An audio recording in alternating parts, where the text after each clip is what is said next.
रियासतें अपनी मदमस्त शान को गुलामी की बेड़ियों में बांधने में लगी हुई थी, उस वक्त मात्र मेवाड़ अपने स्वाभिमान की चमक बिखेरते हुए पूरी दुनिया के साथ खड़ा था। इस समय मेवाड़ पर राणा उदय सिंह का शासन हुआ करता था, जिन्होंने अपने पूर्वजों की भांति किसी की अधीनता को स्वीकार नहीं किया। इन्होंने अकबर को पत्र भिजवाया कि हमारे राजा सिर्फ भगवान एक लिंग जी हैं, हम तो मात्र उनके दीवान हैं। पर फिर भी अकबर ने राणा उदय सिंह पर भारी दबाव बनाना शुरू कर दिया। आस पड़ोस के राजाओं को उदय सिंह के पास भेजा जाने लगा। इन्हीं परिस्थितियों में दिन गुजरते रहे और एक दिन अचानक मौसम बदलने लगा। बादलों की घमासान गर्जना के बीच राणा उदय सिंह की सबसे बड़ी रानी माता जयवंता बाई ने एक पुत्र को जन्म दिया। मजबूत बदन, बड़ी आंखें, मुस्कान बिखेरता चेहरा बड़ा मनमोहक लग रहा था। राणा उदय सिंह ने महल की औरतों से अपनी रानी के हालचाल पूछे। तभी पाली की दासियों ने जवाब दिया, शेरनी ने शेर को जना है।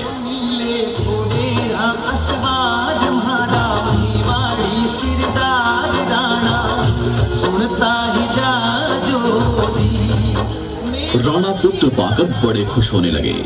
वे कभी राणा कुंभा के बनाए विजय स्तंभ को देखने दौड़ते, तो कभी बप्पा रावल की तलवार को प्रणाम करने। सरदारों ने पूछा, हुकुम, कुंवर जी का नाम क्या होगा? राणा शांत होकर बोले, जिस तरह सूरज अपनी चमक से धरती को रोशन करता है, उसी तरह मेरा पुत्र अपने शौर्य के प्रताप से मेवाड़ को रोशन करेगा। अब समय के साथ राणा उदय सिंह का स्वास्थ्य बिगड़ने लगा और सन 1572 आते आते उनका स्वर्गवास हो गया। उनके अंतिम संस्कार में कुंवर प्रताप सहित मेवाड़ का प्रत्येक व्यक्ति आया, पर कुंवर जगमाल इस समय महल में अपना राज्याभिषेक करवा रहा था। ऐसी संकट की घड़ी में जगमाल के अपने पिता के अंतिम संस्कार में उपस्थित न होने के कारण सभी सरदारों ने यहीं गोगुंदा की पहाड़ियों पर रक्त से मेवाड़ के असली हुक्म श्री कुंवर प्रताप का राज्याभिषेक कर दिया। मैं महाराणा प्रताप और मैंने ये प्रतिज्ञा ली है, लड़ूंगा चाहे मरूंगा, अपनी मातृभूमि की रक्षा अवश्य करूंगा।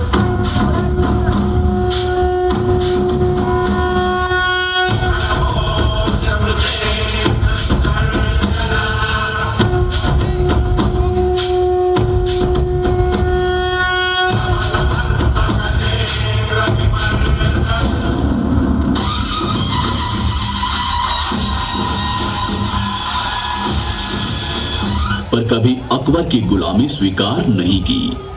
72 किलो का भाला, 81 किलो के छाती कवच और 208 किलो के भारी वजन के साथ समय है युद्ध का, करना है संहार, पहला और अंतिम दोनों हो मेरा वार। माथे पर बांधे कफन, साथी मेरी तलवार, मैं माटी के लिए ही जीऊं, है यही मेरा संहार।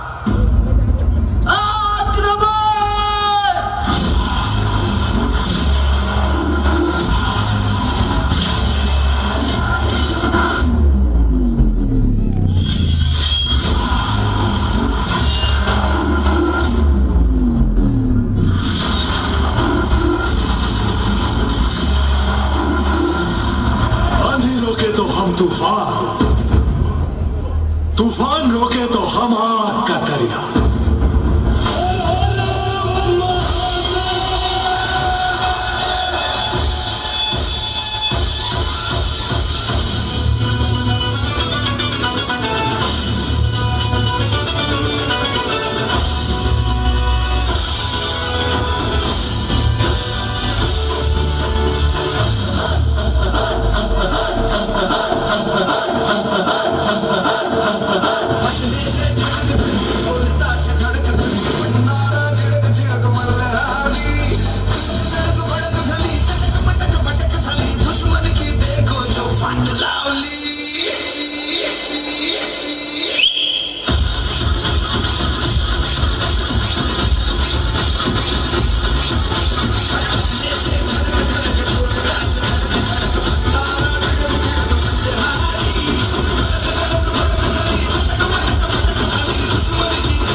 के लिए अब कोई नहीं जो वैसा जिए।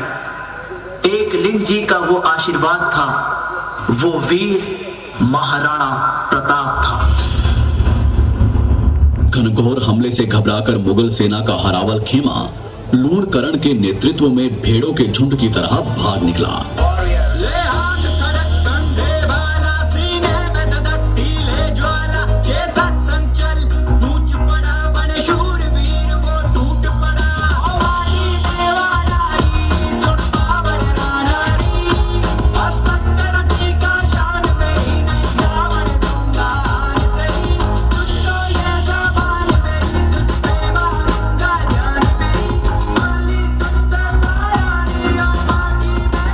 अकबर ने स्वीकार कर लिया था कि राजपुताने के इस शेर को कोई कैद नहीं कर सकता। उसने अब महाराणा प्रताप को ना छेड़ने में ही अपनी भलाई समझी।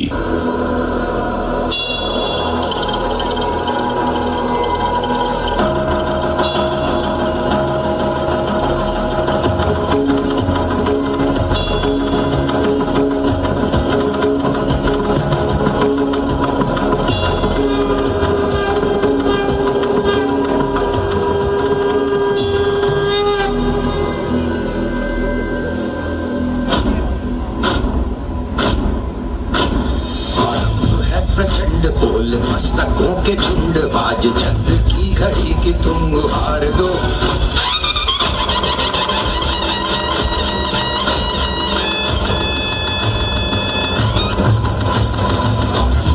प्रचंड बोल मस्तकों के झुंड, बाज चंद्र की घड़ी की तुम गुहार दो।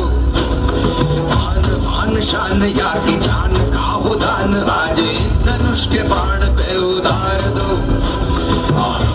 प्रचंड बोल मस्तकों के झुंड, आज जंग की घड़ी की तुम गुहार दो।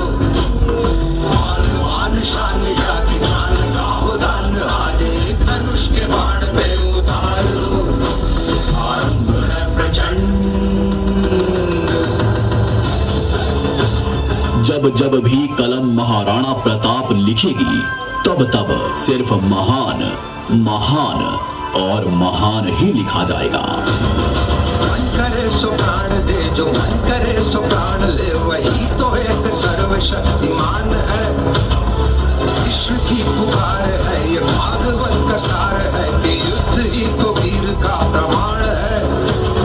कौरवों की भीड़ हो या पांडवों का नीड़ हो, जो लड़ सका है वो ही तो महान है। जीत की हवस नहीं, किसी पे कोई वश नहीं, क्या जिंदगी है ठोकरों को मार दो। मौत अंत है नहीं तो मौत से भी क्यों डरे, ये जाके आसमान में दहाड़ दो।